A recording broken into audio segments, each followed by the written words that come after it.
다 같이 마음과 뜻과 정성을 다해서 새벽 기도해 드리겠습니다.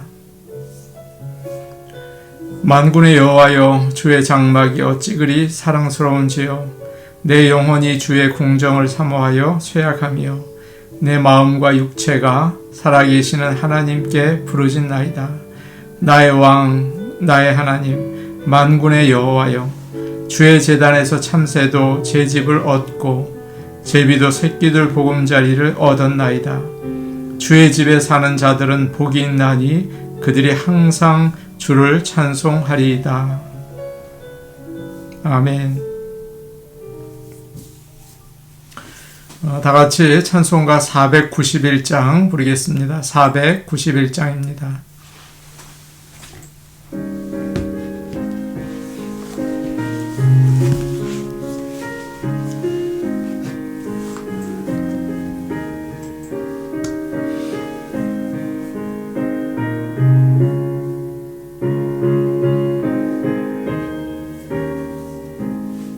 저 높은 곳을 향하여 날마다 나아갑니다.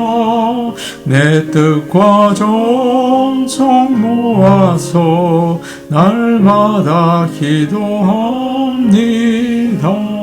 내 주여님은 붙드사 그곳에 있게 하소서. 그곳은 빛과 사랑이 언제나 넘치옵니다. 괴로움과 죄가 있는 곳 나 비록 여기 살아도 빛나고 높은 저곳을 날마다 바라봅니다. 내 주여님은 붙드사 그곳에 있게 하소서. 그곳은 빛과 사랑이 언제나 넘치옵니다.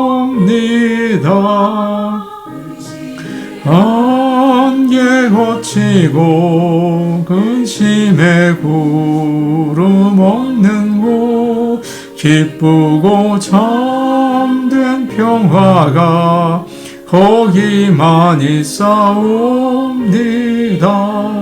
내 주여님은 붙드사 그곳에 있게 하소서. 그곳은 빛과 사랑이 언제나 넘치옵니다. 높은 이 길을 싸우며 나아갑니다. 다시금 기도하오니 내 주여 인도하소서. 내 주여님은 붙드사 그곳에 있게 하소서. 그곳은 빛과 사랑이 언제나 넘치옵니다. 내 주를 따라 올라가 저 높은 곳에 우뚝 서 영원한 복락 누리며 즐거운 노래 부르리. 내 주여님은 붙드사 그곳에 있게 하소서. 그곳은 빛과 사랑이 언제나 넘치옵니다.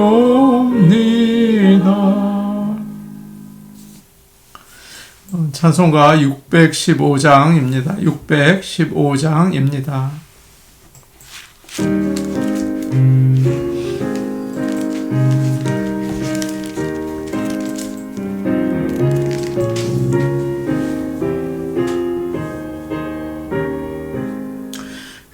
큰 일을 행하신 주께 영광, 이 세상을 사랑해 주셨네. 우리 죄를 위하여 죽으시사 저 영원한 생명문 여시었네. 우리 주 높이세 귀한 말씀 듣고 우리 주 높이세 모두 기뻐하며 주 예수님이 믿어 하나님께 그 행하신 큰 역사 찬양하세. 그 큰 일을 행하신 하나님께 주 예수님이 하여 기뻐하세. 주 예수님 우리가 만날 때에 그 기쁨을 어디에 비하리요. 우리 주 높이세 귀한 말씀 듣고 우리 주 높이세 모두 기뻐하며 주 예수님이 미워 하나님께 그 행하신 큰 역사 찬양하세.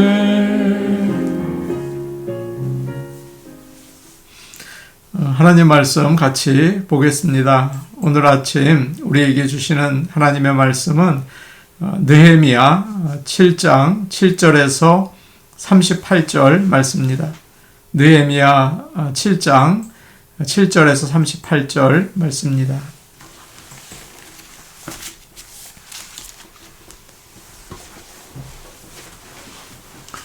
제가 가지고 있는 성경, 구약 성경 735페이지에 있습니다.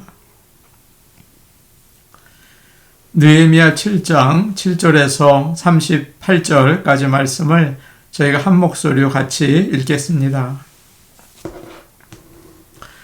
스룹바벨과 예수아와 느헤미야와 아사랴와 라하미야와 나하마니와 모르드게와 빌산과 미스베렛과 비그웨와 느훔과 바하나와 함께 나온 이스라엘 백성의 명수가 이러하니라.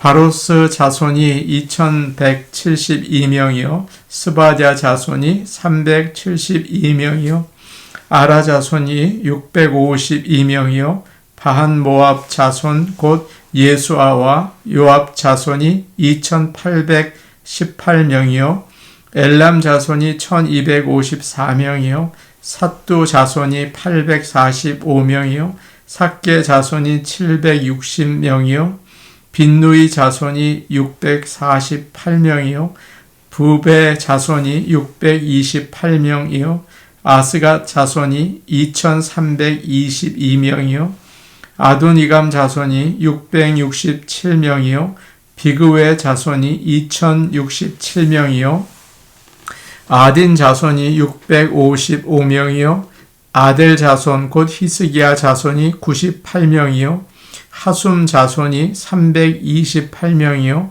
베세 자손이 324명이요 하립 자손이 112명이요 기브온 사람이 95명이요 베들레헴과 느도바 사람이 188명이요 아나도 사람이 128명이요 베다스마웻 사람이 42명이요 기럇 여아림과 그비라와 부에롯 사람이 743명이요 라마와 게바 사람이 621명이요 믹막스 사람이 122명이요 베델과 아이 사람이 123명이요 기타 느보 사람이 52명이요 기타 엘람 자손이 1254명이요 하림 자손이 320명이요 여리고 자손이 345명이요 로드와 하딧과 오노 자손이 721명이요 스나 자손이 3,930명이었느니라. 아멘. 오늘 우리는 느헤미야 7장 말씀을 묵상하려고 합니다. 참 쉽지 않은 말씀이라고 생각이 됩니다. 우리는 지금 잔뜩 이름들과 또 숫자들을 읽었습니다. 그러나 하나님께서 이 하나님 말씀을 통해서 오늘 아침 우리에게 또 은혜 주시기를 간절히 바랍니다. 유다 백성들은 2달도 안 되는 짧은 시간에 최선을 다해서 예루살렘 성벽을 쌓고 또 성을 세웠습니다. 그런데 성에 사는 사람들이 너무 적었습니다. 하나님은 느헤미야에게 지혜를 주셔서 성의 사람들을 살게 하기 위한 방법으로 인구 조사를 하는 그런 아이디어를 생각나게 하셨습니다. 그는 그 지역에 유다 백성이 얼마나 살고 또 어디에 사는지 알아보기 위해서 바벨론에서 1차로 돌아온 사람들의 명단이 들어있는 문서를 살펴보게 됩니다. 그런데 그들이 돌아온 지가 거의 100년이 되었기 때문에 또 여기저기 흩어져 살고 있었기 때문에 그들이 어떤 사람들이고 또 어디에 사는지 파악하기가 참 어려웠습니다.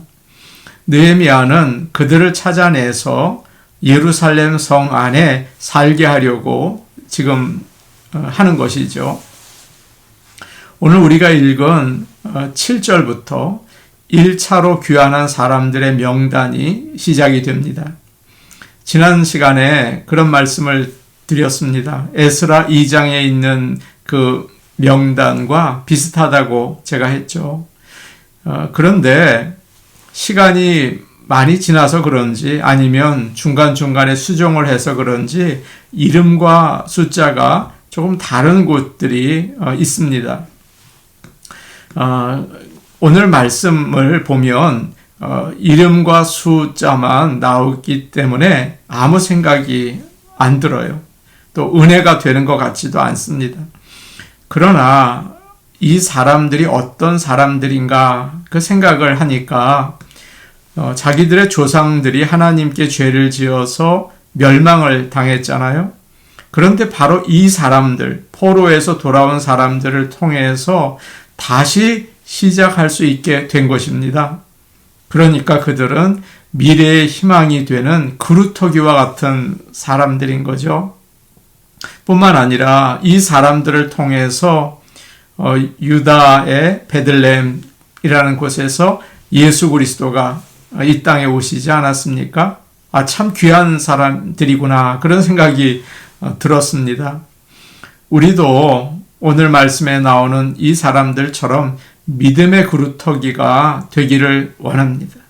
어려움도 많고 전쟁의 위험과 그리고 많은 어려움 가운데 이와 같은 사람들 축복의 통로로 우리가 하나님께 은혜 받기를 간절히 원합니다. 7절 말씀 우리 같이 보겠습니다. 7절 말씀입니다. 스룹바벨과 예수야와 느헤미야와 아사랴와 라마와 나하마니와 모르드게와 빌산과 미스베렛과 비그웨와 느훔과 바하나와 함께 나온 이스라엘 백성의 명수가 이러하니라. 먼저 1차로 돌아온 사람들의 지도자들 12명의 이름이 나와 있습니다. 우리는 이 사람들을 잘 모릅니다. 그러나 처음에 나오는 두 사람은 성경에 아주 잘 알려져 있고 또 중요한 사람들이죠. 먼저 스룹바벨이 나옵니다. 그는 여호야긴 왕의 넷째 아들로 유다의 마지막 왕족이라고 할 수 있습니다. 포로로 있던 유다 백성을 처음으로 예루살렘에 데리고 온 사람이었고 또 유다의 첫 번째 총독이었습니다. 다음으로 예수아가 나오는데요. 그는 대제사장입니다. 스룹바벨과 예수아 이 둘이 페르시아의 고레스 왕이 유다 백성에게 예루살렘으로 돌아가서 성전을 세우라 이렇게 허락한 다음에 처음으로 포로들을 데리고 돌아온 아주 중요한 리더들이죠. 그리고 나서 오늘 리스트를 보니까 느헤미야가 나옵니다. 이 사람은 지금 성벽을 쌓은 느헤미야와 다릅니다. 동명이인이죠. 한 세기 전에 살았던 사람입니다. 7장에 나와 있는 많은 사람들은 이 12명의 리더들을 따라서 예루살렘으로 온 것입니다. 그러나 다른 사람들은 강대국 고레스 왕을 따라서 그곳에 남아 있었습니다. 우리가 누구를 따라가는지가 참 이렇게 중요하죠. 지도자를 참 잘 선택해야 합니다. 사실 이 오늘 7절에 나오는 12명은 고레스 왕에 비교하면 정말 소수민족의 리더들에 불과하죠. 그러나 예루살렘으로 온 사람들은 세상의 위대한 왕보다 하나님을 믿고 의지하는 자들을 따랐습니다. 한국에서 곧 대통령을 뽑는 선거가 있습니다. 국민들의 선택이 정말 중요하겠죠. 하나님, 어떤 사람을 원하십니까? 어떤 사람이 하나님 나라를 위해서 쓰임 받을 수가 있겠습니까? 기도하며 분별하는 믿음의 자세가 정말 필요합니다. 나라를 하나님이 기뻐하시는 정의와 사랑으로 인도하는 리더가 이번 기회에 세워지기를 간절히 기도합니다. 또 오늘 우리가 그 일을 위해서 나중에 기도하기를 원합니다. 다음으로 8절에서 24절에는 바벨론에서 돌아온 사람들을 가정별로 기록하고 있습니다. 18명이 나오고 그들의 자손들이 나오죠. 우리 하나님께서는 가정을 사회의 기본 단위로 만드셨어요. 남자와 여자가 자기가 자란 가정을 떠나서 이제 결혼을 하고 새로운 가정을 이룹니다. 거기서 또 아이들이 태어나서 자라게 되죠. 더 중요한 사실은 이 가정이 교회를 이루는 아주 중요한 요소가 하나의 벽돌이 된다는 것입니다. 뭐 그렇다고 싱글들을 무시하는 말은 아닙니다.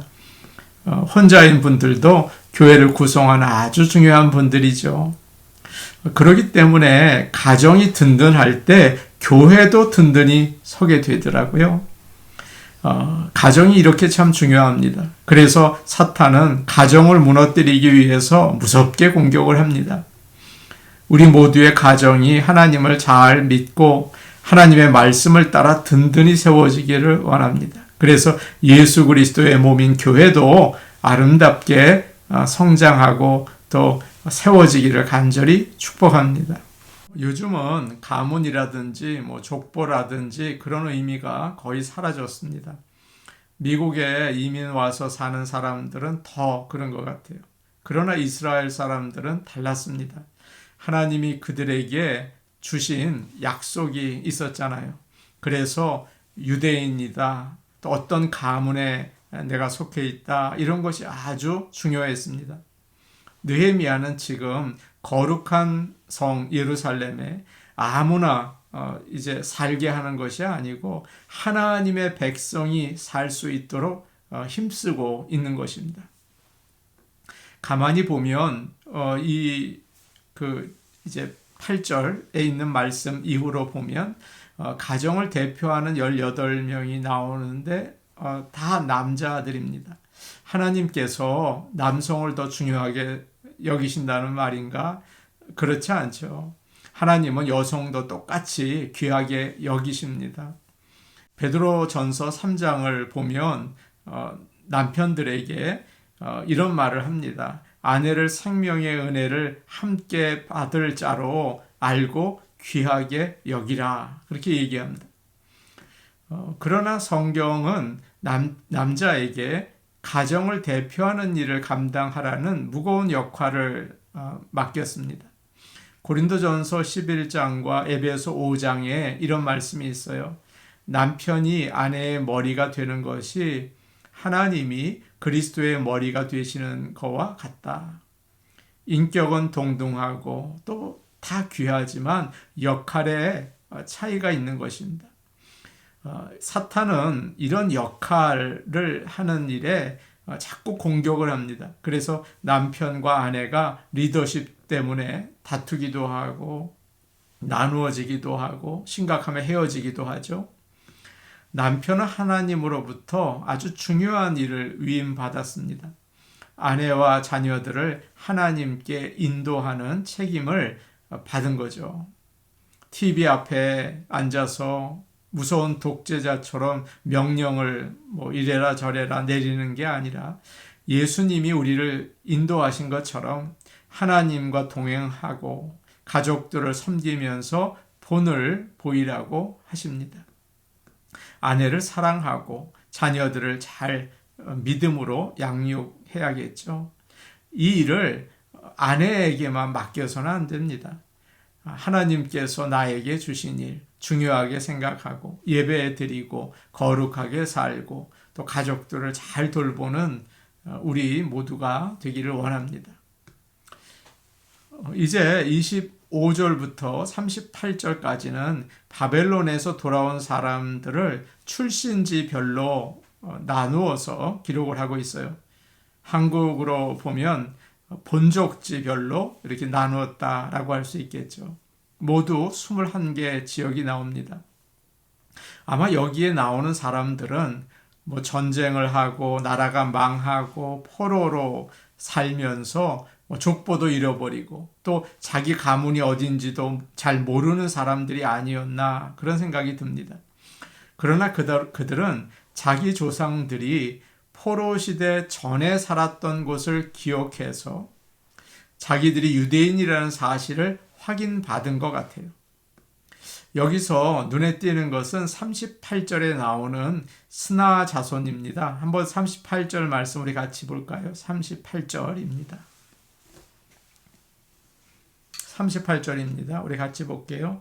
스나 자손이 3,930명이었느니라. 3,930명이라고 얘기하죠. 거의 4,000명입니다. 가장 많은 수예요. 여리고 출신이 한 350명 정도가 되었는데 여기가 4,000명이라면 대단히 큰 지역 아닙니까? 스나라는 말은 미움을 받는다는 뜻이 있습니다. 그래서 어떤 사람들은 스나가 장소가 아니라 미움받는 사람들, 하층 계급을 가리킨다 그렇게 말하기도 해요. 지금 이 사람들이 어느 곳 출신이든지 또 어떤 처지에 있든지 상관없이 바벨론에 있으면서 자기 고향을 생각했습니다. 하나님이 나를 태어나게 하신 곳, 또 하나님이 함께 하신 곳이 바로 예루살렘, 또 그 주위 지역이었지라고 생각한 것입니다. 오늘날 우리는 여러 곳에 옮겨 다니며 사는 세상에 있습니다. 그래서 나의 출신이나 내가 살았던 곳에 대해서 중요하게 생각하지 않을 때가 있어요. 그러나 오늘 말씀을 통해서 우리가 깨닫는 게 있습니다. 내가 살아오면서 하나님께 은혜 받은 곳을 기억하기를 원합니다. 저희 아버지가 목회하시던 곳은 산 위의 작은 교회였습니다. 거기서 저는 주일학교와 중고등학교를 보냈죠. 참 많은 은혜를 받았습니다.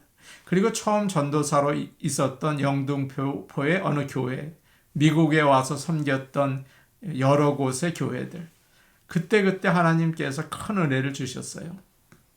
잊을 수가 없습니다. 어느 곳은 다시 찾아가 보기도 했죠. 세상에 아름답다는 어떤 곳보다 하나님이 나에게 은혜 주신 곳을 기억하고 하나님의 은혜를 우리가 생각하기를 원합니다. 그리고 지금 내가 사는 곳이 어느 곳이든지 그곳이 바로 믿음의 장소가 되기를 또한 원합니다. 오늘 하나님의 은혜를 구하며 지금 나에게 주실 하나님의 은혜를 사모하시는 아침이 되기를 간절히 원합니다. 우리 같이 기도하시겠습니다. 우리의 가정이 믿음의 가정이 되게 하여 주시옵소서. 지금 내가 있는 자리가 하나님의 은혜가 머무는 곳이 되게 하여 주옵소서. 주님의 얼굴빛을 비추어 주옵소서. 그렇게 기도하시기 바랍니다. 팬데믹에 어두운 그늘이 걷히고 밝은 빛을 허락해 주옵소서. 어려운 때, 어두운 때일수록 믿음이 더 깊어지고 주님이 주시는 은혜 사모하며 또 감사하게 하여 주옵소서. 우크라이나와 러시아가 전쟁의 위기 가운데 있습니다. 하나님께서 약한 우크라이나에 있는 시민들을 보호해 주시기를 원합니다. 하나님께서 그곳에 함께 하셔서 보호하시고 또 전쟁의 위협에서 벗어나게 하옵소서. 우리 같이 기도하시겠습니다.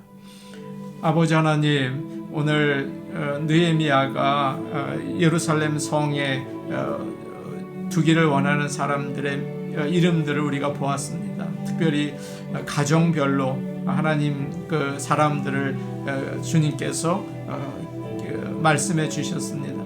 믿음의 가정, 바벨론에서 예루살렘으로 찾아온 가정들입니다. 아버지여, 우리도 믿음의 가정을 세워나갈 수 있게 하여 주시옵소서. 믿음의 남편, 믿음의 아내, 믿음의 자녀들이 될 수 있도록 하나님, 오늘 아침 우리에게 은혜를 더하여 주시고 믿음을 주시옵소서.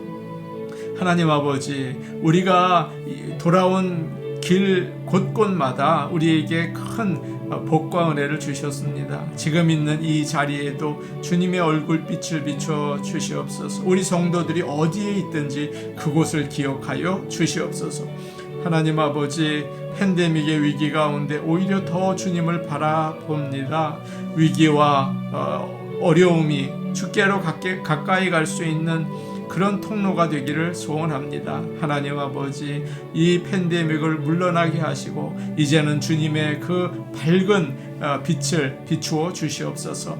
우크라이나의 전쟁의 위기가 있습니다. 하나님, 러시아의 침략을 막아주시고 그곳에 있는 백성들을 보호하여 주시며 평화와 화해가 주님의 이름으로 이루어지게 하여 주옵소서. 예수님의 이름으로 기도하옵나이다. 아멘. 하나님 아버지, 우리 성도들의 가정 기억하시고 성도들이 있는 그 처소를 돌아보아 주시옵소서. 믿음의 가정이 될 수 있도록 주님 구원의 은총과 선물을 허락하여 주시고 그 있는 곳에 하나님의 손길과 임재를 체험할 수 있게 아버지 이 아침에 함께 하옵소서. 예수님의 이름으로 기도하옵나이다. 아멘. 오늘도 복된 하루 되시기를 원합니다. 개인 기도하시겠습니다.